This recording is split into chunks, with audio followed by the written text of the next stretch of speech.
살아가세. 주를 의지하며 항상 순종하며 주가 사랑해 주시리라.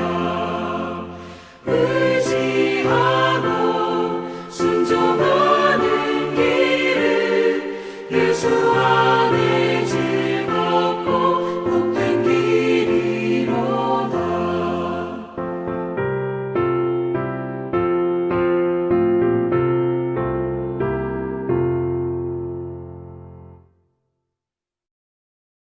오늘 우리에게 주신 하나님의 말씀은 베드로후서 3장 14절부터 18절까지입니다. 그러므로 사랑하는 자들아 너희가 이것을 바라보나니 주 앞에서 점도 없고 흠도 없이 평강 가운데서 나타나기를 힘쓰라. 또 우리 주의 오래 참으심이 구원이 될 줄로 여기라. 우리가 사랑하는 형제 바울도 그 받은 지혜대로 너희에게 이같이 썼고 또 그 모든 편지에도 이런 일에 관하여 말하였으되 그 중에 알기 어려운 것이 더러 있으니 무식한 자들과 굳세지 못한 자들이 다른 성경과 같이 그것도 억지로 풀다가 스스로 멸망에 이르르니라. 그러므로 사랑하는 자들아 너희가 이것을 미리 알았은즉 무법한 자들의 미혹에 이끌려 너희가 굳센 데서 떨어질까 삼가라. 오직 우리 주 곧 구주 예수 그리스도의 은혜와 그를 아는 지식에서 자라가라. 영광이 이제와 영원한 날까지 그에게 있을지어다. 아멘. 오늘 이 새벽에도 하나님의 은혜를 사모하여 이 자리에 모이신 우리 신일의 모든 성도님들께 하나님의 은총과 평강이 충만하기를 소망합니다. 어릴 적 초등학교 다닐 때 매주 월요일 아침이면은 애국조회가 있었습니다. 전교생이 학교 운동장에 모이고 교장 선생님의 훈화 말씀이 있었는데요. 교장 선생님께서는 항상 부모님을 공경해라, 또 공부도 열심히 하고 친구들과 사이좋게 지내고 애국심을 가져라 등의 좋은 말씀을 저희들에게 들려주셨습니다. 그런데 교장 선생님께서 말씀을 하실 때마다 꼭 빠지지 않고 등장하는 문구가 있었습니다. 그것은 바로 마지막으로 여러분에게 강조하고 싶은 것이 있는데요. 이런 문구였습니다. 이 문구가 나올 때마다, 이 말이 나올 때마다 저와 친구들은 운동장 뒤쪽에서 아까 좀 말 한 것 같은데 또 같은 말이 나온다 이렇게 친구들과 말을 하면서 하루라도 아니 조금이라도 빨리 애국조회가 끝나기를 기다렸던 경험이 있습니다. 그런데 오늘 본문 베드로후서 3장 14절부터 18절의 말씀이 바로 교장 선생님이 애국조회 시간에 하셨던 그것처럼 마지막으로 강조합니다라는 베드로의 마음을 잘 담고 표현하고 있습니다.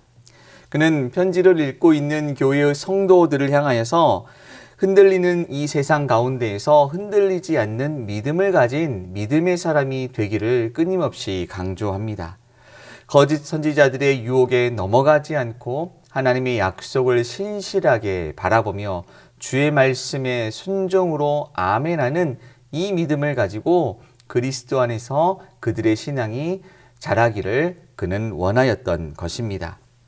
먼저 오늘 본문 14절을 보면은 너희가 이것을 바라보나니 주 앞에서 점도 없고 흠도 없이 라고 말을 하면서 하나님의 약속을 기다리고 있는 성도들의 모습에 대해서 그는 말합니다. 점도 없고 흠도 없다라는 것은 구약시대에 하나님께 드려진 제물에 빗대어서 베드로가 말을 한 것입니다. 구약시대 하나님께 바쳐진 이 제물은 점도 없고 흠도 없는 아주 순결한 것이어야만 했습니다. 그러니까 하나님께 제물을 드리는 자가 자기가 가지고 있는 것 중에서 가장 최고의 것, 최상의 것을 하나님께 드리라라는 이 의미로 이 점도 없고 흠도 없고 라는 표현을 사용했습니다. 제물만이 하나님 앞에서 순결하고 최상의 것이 되는 것은 아닙니다. 시대를 뛰어넘고 지역을 초월하여 살고 있는 이 땅에 있는 모든 성도들의 모습도 베드로 사도가 말하였던 것처럼 우리 모두는 하나님 앞에서 점도 없고 흠도 없는 그 순결한 모습으로 언제나 하나님 앞에 나아가야 할 줄로 믿습니다. 우리의 속사람이 정말로 하나님 앞에 서 순결한 모습을 가지고 있을 때 예수님은 마태복음 5장에서 이렇게 말씀해 주셨습니다.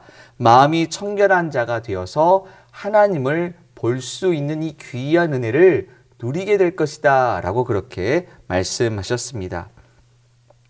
하나님은 오늘 이곳에 모여있는 우리 모두가 마음이 청결한 자, 즉 순결하고 거룩한 자가 되기를 원하십니다.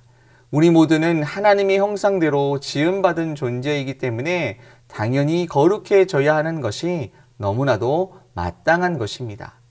또 우리가 거룩한 삶을 살아갈 때에 하나님 앞에서 순결한 삶을 살기 위해서 노력할 때에 하나님이 주시는 귀한 은혜가 또 있는데요. 그것은 바로 우리의 몸이 거룩한 성전이 되어서 하나님의 영이 우리 가운데 거하게 되는 이 귀한 은혜를 우리가 순결한 모습을 가지고 살아갈 때에 얻을 수 있게 되는 것입니다. 이어서 베드로 사도는 계속해서 성도들을 향하여서 우리가 하나님께로 돌아가자라고 그렇게 말합니다. 15절 상반절을 보면은 또 우리 주의 오래 참으심이 구원이 될 줄로 여기라라고 그렇게 말합니다. 베드로 사도가 여기에서 말하고 있는 이 오래 참음이라는 뜻은 시간적인 참음을 말하는 것이 아니라 상황적인 참음을 말하고 있습니다. 베드로후서 3장 9절에서도 이와 같은 말씀이 있습니다. 주께서 너희를 대하여 오래 참으사 아무도 멸망하지 않고 다 회개하기에 이르기를 원하시느니라 라고 이렇게 말합니다. 이렇게 오래 참는 것은 하나님의 본래의 모습이다라고 성경이 우리에게 잘 설명해 주고 있습니다.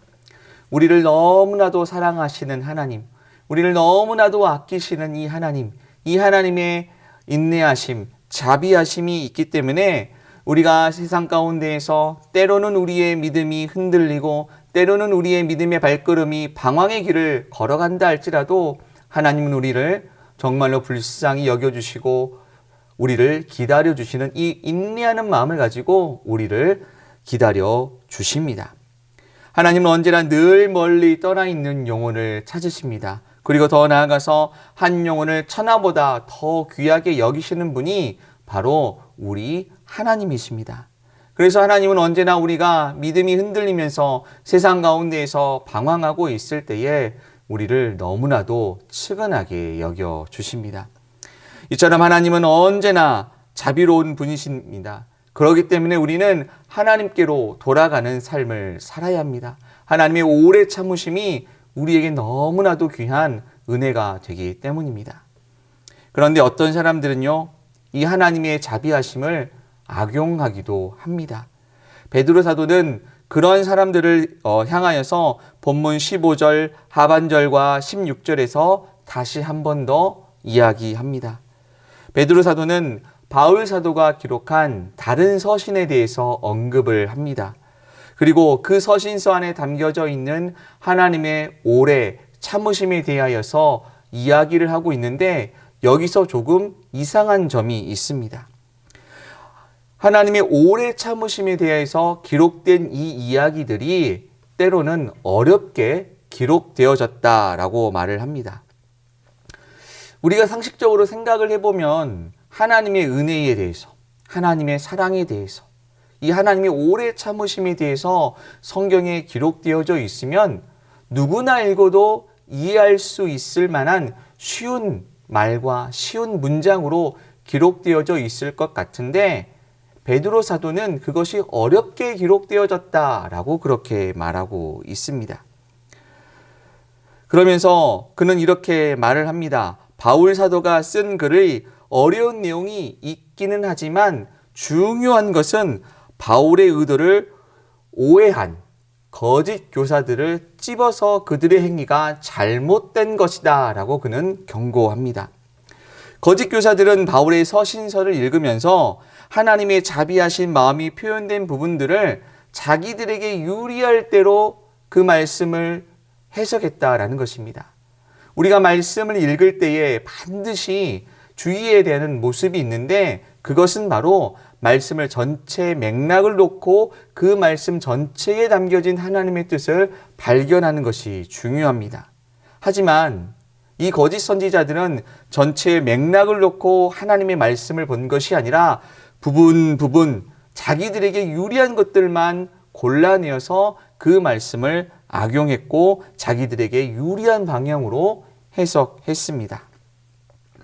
제가 오늘 말씀을 준비하면서 어렸을 때 저를 지도해 주셨던 목사님이 들려주신 예화가 생각이 났습니다. 한 청년이 하루를 시작할 때에 항상 성경책을 딱 펼치면서 자기 눈에 가장 먼저 들어오거나 때로는 자기 마음 가운데에 제일 드는 그 말씀을 가지고 그 말씀이 오늘 내게 주신 하나님의 말씀이다 라고 여기면서 살아갔습니다. 하루는 이 청년이 말씀을 딱 펼쳤는데 누가복음 19장에서 삭개오가 자기가 가진 모든 것들을 팔아서 이웃에게 나눠줬다라는 그 말씀이 그의 눈에 제일 먼저 보였습니다. 자기가 가진 모든 것을 팔아서 이웃에게 줬다라는 이 말이 그 청년에게는 너무나도 부담이 되었습니다. 그래서 그 청년이 성경책을 탁 덮고 신약은 아닌 것 같아 구약을 한번 펼쳐봐야겠어 하면서 구약을 딱 펼쳤습니다. 구약을 펼쳤을 때 그가 어디를 펼쳤냐면은 사무엘상 15장 22절에 순종이 제사보다 낫다라는 그 말씀이 그의 눈에 제일 먼저 들어왔습니다. 청년이 성경책을 덮으면서 하나님 이건 아닌 것 같아요. 그래도 한국 사람이 3세판인데 마지막으로 한 번 더 성경책을 펼쳐보겠습니다 라고 하면서 대충 성경의 신구약의 가운데 부분을 잡아서 펼쳤는데 전도서 5장 4절의 말씀이 나타났습니다. 그 말씀은 내가 하나님께 서원하였거든 갚기를 더디하지 말라라는 그 말씀이었습니다. 우리는 성경을 읽을 때에 내게 좋은 말씀, 내 마음이 흡족하고 나를 위로해 줄 수 있는 내 마음에만 드는 그 말씀을 찾아서 그 부분만 편식적으로 취해서는 안 됩니다. 전체적으로 주어지는 하나님의 말씀, 그 맥락 가운데에서 무엇을 말씀하고 계시는지 오늘 내게 원하시는 하나님의 뜻이 무엇인지를 발견할 수 있는 그러한 능력을 가지고 살아가야 합니다. 이 말은 더 쉽게 설명을 하자면은 하나님의 말씀을 읽고 받아들일 때에 그 말씀에 아멘으로 순종할 수 있는 이 순종의 모습이 우리 가운데 나타나야 한다라는 것입니다. 거짓 선지자들은 하나님의 말씀에 순종하지 않았습니다. 좋은 것들은 삼키고 자신들에게 나쁜 것들은 내뱉는 삶을 살았습니다. 그러나 베드로 사도는 그 거짓 선지자들의 삶을 경계하면서 그들을 구별하면서 그들과 같이 살 것이 아니라 어떠한 말씀을 주시든 하나님의 말씀에 먼저 믿음으로 순종하는 모습이 우리 가운데 나타나야 한다라고 그는 말하고 있는 것입니다. 그래서 베드로 사도는 부모가 자녀들에게 당부하는 것처럼 오늘 본문 마지막 17절과 18절에서 사랑하는 자들아 라고 이렇게 부르면서 이런 거짓 교사들의 유혹을 그리고 그 가르침을 잘 분별하라라고 마지막까지 당부합니다. 그리고 편지를 읽고 있는 여러분만큼은 제가 여러분들에게 했던 그 권면, 제가 여러분들에게 들려주었었던 하나님의 메시지를 꼭 기억하고 그 말씀을 언제나 마음속 깊이 간직하며 살아가라라고 간곡하게 부탁을 하고 있는 것입니다. 베드로 사도가 그들에게 전하였던 메시지, 그리고 그들에게 간절하게 그들이 기억했으면 하는 그 메시지는 바로 하나님을 향한 믿음의 확신입니다. 그리고 이 믿음의 확신을 가지고 거짓 선지자들과 구별된 삶, 즉 주의 말씀에 순종하며 믿음으로 그 말씀을 받아들이며 따라가는 그 삶을 살라라고 그렇게 말하고 있는 것입니다. 그리고 이 삶을 살아가는 것이야말로 그리스도 안에서 그들의 신앙이 자라가는 것이다 라고 마지막에 힘있게 그가 말합니다. 본문 마지막 18절은 이렇게 말합니다. 구주 예수 그리스도의 은혜와 그를 아는 지식에서 자라가라 라고 이렇게 말을 합니다. 이 하나님에 관하여 알아가는 이 지식은 어떤 지적인 부분을 통하여서 책을 통하여서 어떤 이런 것들을 통하여서 알아가는 지식적인 알미 아니라 몸과 마음으로 깨달아 알아가는 인격적인 알을 말하고 있는 것입니다. 이 인격적인 알미 있을 때에 우리의 믿음은 그리스도 안에서 자라나게 되는 것입니다. 인격적인 알을 가지고 그 말씀을 정말 믿음으로 순종할 때에 하나님의 약속을 바라볼 수 있는 그 믿음 또한 우리에게 생기게 되는 것이고, 이 하나님의 은혜를 우리는 언제나 누리면서 살아가게 되는 것입니다. 사랑하는 성도 여러분, 우리가 하나님의 말씀을 알아가는 것, 우리가 하나님의 말씀에 순종하는 것, 그리스도 안에서 우리의 신앙이 자라나는 이 모든 것들은, 그런데 중요한 것이 있습니다. 내 힘과 내 능력이 아니라 오직 하나님이 은혜를 허락하실 때에, 하나님이 우리를 자녀 삼아 주실 때에 가능한 것들입니다. 이제 오늘 이곳에 모여 있는 우리 모두가 베드로 사도가 본문에서 당부하고 있는 것처럼 하나님을 향한 그 믿음이 신실하기를 원합니다. 그 약속을 신실하게 바라보는 자가 되기를 원합니다. 그리고 주의 말씀이 우리 가운데 있을 때에 그 말씀을 믿음으로 순종하기를 원합니다. 하나님의 인내하심을 악용하지 않고 믿음으로 주의 말씀을 따르며 살아가는 자들이 되기를 소망합니다. 그리하여서 우리 모두가 그리스도 안에서 우리의 믿음과 우리의 신앙이 언제나 자라나기를 원합니다. 이 삶을 살아감으로써 오늘 이곳에 오늘 하루를 살아가는 우리 모두가 무엇보다도 이 흔들리는 이 세상 가운데에서 흔들리지 않는 믿음을 가진 저와 여러분이 될 수 있기를, 그 믿음의 사람이 될 수 있기를 주님의 이름으로 축원합니다. 기도하겠습니다. 참 좋으신 하나님, 오늘 이곳에 모여있는 우리 모두가 지금 우리의 현재의 신앙을 잘 점검하고 우리의 모습을 한번 되돌아보기를 간절히 바라고 소망합니다. 베드로 사도가 그의 삶이 얼마 남지 않았을 때 마지막으로 여러분들에게 강조하고 싶은 것이 있습니다 라고 하면서 끊임없이 이야기하였던 그것이 우리 삶 가운데 있는지를 돌아보기를 원합니다. 하나님의 약속을 믿고 기다리는 우리의 모습이 정말로 주님 앞에서 흠도 없고 점도 없는 그 순결한 모습이 있는지 우리가 알기를 원하고, 또 주의 말씀이 있을 때에 하나님 그 말씀 앞에서 우리가 원하는 것들만 받아들이고 내게 싫어하는 것들은 버려버리는 모습이 있지 않는지를 돌아보기를 소망합니다. 정말 혹시라도 그러한 모습이 있었다라고 한다면 이제 우리가 이 시간 결단하는 것은 하나님의 약속을 믿고 기다릴 때에 순결한 모습으로 주의 말씀에 믿음으로 순종하며 아멘으로 화답하며 나아갈 수 있는 믿음의 사람이 되게 하여 주시옵소서. 늘 우리의 신앙을 잘 점검하고 성령 하나님이 인도하시는 대로 그 삶을 살아감으로써 그리스도 안에서 그리스도를 인격적으로 알아가며 우리의 신앙이 자라날 수 있기를, 우리의 믿음이 어제보다 오늘 더욱더 성숙하여지고 내일이 오늘보다 더욱더 아름다워질 수 있기를 간절히 바라고 원하옵나이다. 그리하여서 흔들리는 이 세상 가운데에서 흔들리지 않는 믿음 가지고 살아가는 우리 모두가 될 수 있기를 주여 우리에게 허락하여 주시옵소서. 참 좋으신 하나님, 특별히 이 시간 또한 기도드리는 것은 병석에 누워있는 하나님의 귀한 우리 신일교회 성도님들을 기억하여 주시고 그들 모두에게 회복의 역사, 치유의 은혜를 베풀어 주시옵소서. 병들고 지쳐있는 그 육신에 하나님께서 친히 어루만져 주시고 권능의 손으로 안수하여 주사 아픈 모든 그 병들이 떠나가게 하여 주옵시고 그들의 건강을 온전하게 회복하여서 우리 모두가 신일재단에 함께 모여서 함께 기도하고 함께 얼굴을 마주하고 예배할 수 있는 그 날이 속히 우리에게 오게 허락하여 주시옵소서. 또 나는 너희를 치료하는 여호와라 말씀하셨사오니 그 여호와 라파의 하나님을 우리 모두가 경험할 수 있도록 우리 모두가 함께 찬양하며 경배할 수 있는 그 은혜를 저희들에게 베풀어 주시옵소서. 이 새벽에도 우리가 가지고 있는 기도의 제목들을 하나님 앞에 아뢰이고 놓고 기도할 때에 우리의 기도를 들어주옵시고 우리의 기도가 허공에 외치면서 사라지는 헛된 소리가 되는 것이 아니라 하나님의 마음판에 새겨지며 언제나 하나님의 마음에 기억되어진 간절한 기도가 되게 하여 주셔서 우리가 믿고 간구할 때마다 응답받는 역사가 이루어지게 하여 주시고, 혹여라도 그 기도가 아직 때가 되지 않아서 조금 더디 이루어진다 할지라도 언제나 하나님께서 우리의 기도를 들으시고 기억하여 주시고 우리의 삶을 굽어 살펴주심으로써 때마다 시마다 베풀어 주시는 놀라우신 그 은혜를 경험하며 살아가는 살아갈 수 있도록 허락하여 주시옵소서. 오늘 하루의 삶 가운데에도 우리 하나님께서 항상 동행하여 주시며 귀한 은혜 베풀어 주실 것을 믿사오며 예수님의 이름으로 기도하옵나이다. 아멘.